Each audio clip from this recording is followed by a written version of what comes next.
guys, welcome to our last science lesson together. It's both very exciting and very sad because I'm going to miss you. Let's start with a quick review of yesterday's lesson. Yesterday we learned about the wedge. A wedge is simply a triangular tool, often made of metal, wood, stone, or plastic. It is thick on one end and tapers to a thin, sharp edge on the other end. Good examples of wedges are nails, knives, axes, and even your teeth. Today we're going to learn about the screw. A screw is simply an inclined plane around a cylinder. To describe this better, you can view it as a cylinder with a head, or a solid top, at one end and a pointed tip like a nail at the other end. More importantly, it has ridges winding around it. The correct term for these ridges or grooves around the shaft or cylinder is the thread. And I have a picture for you to help you understand this. So I'll hold that up for you. So look at this illustration. You can see where the shaft is. That's that long part right there. And then you can see where the threads are. The distance between the threads is the same for each screw, but are different on other screws. And wouldn't you know it, Mr. Conklin has several of these lying around the house. So I got you some examples to help you understand. You can see how this one's a little bit bigger. It's longer.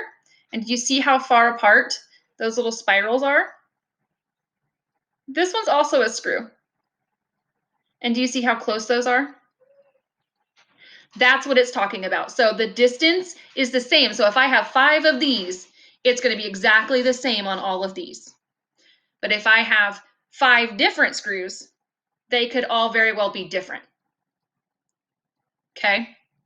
And the distance between the threads is called pitch. So to give you your illustration again, you've got the threads, and those are the inclined planes, and then you've got the pitch, which is the distance in between them. Screws are very useful for holding things together. I have these around the house because we probably built baby furniture or something and we had some left, or they're white, so it looks like they may have been in the walls for something, but you can usually find them laying around. They pull or push an object together. So when I was putting my furniture together, it pushed those 2 boards together. Or they can be used to lift heavy objects and tighten things. Okay. Nail and screw. These 2 things are not the same. Unlike a nail, a screw has the ridges. So you've seen a nail and they're nice and smooth. The screw has the ridges around the shaft. It is harder to drive a screw into a piece of wood because the ridges of the screw create a lot of friction or resistance.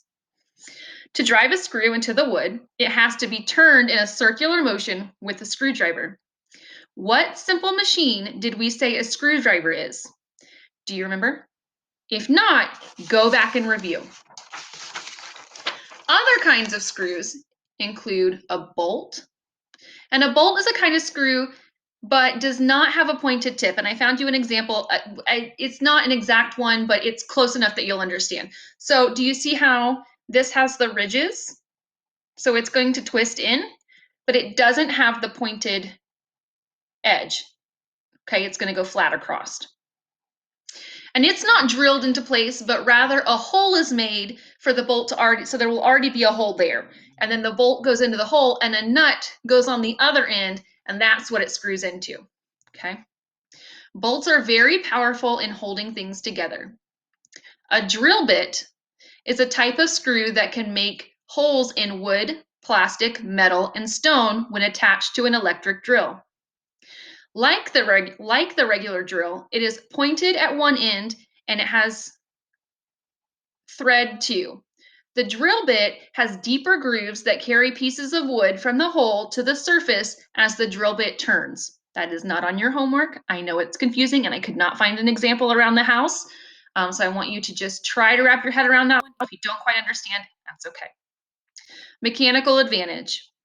Mechanical advantage depends on the space between the threads and the length or thickness of the screw. The closer the threads are, the greater the mechanical advantage. It is easier to drive a screw into an object if the thread spacing is smaller. So this one is going to be easier than this one.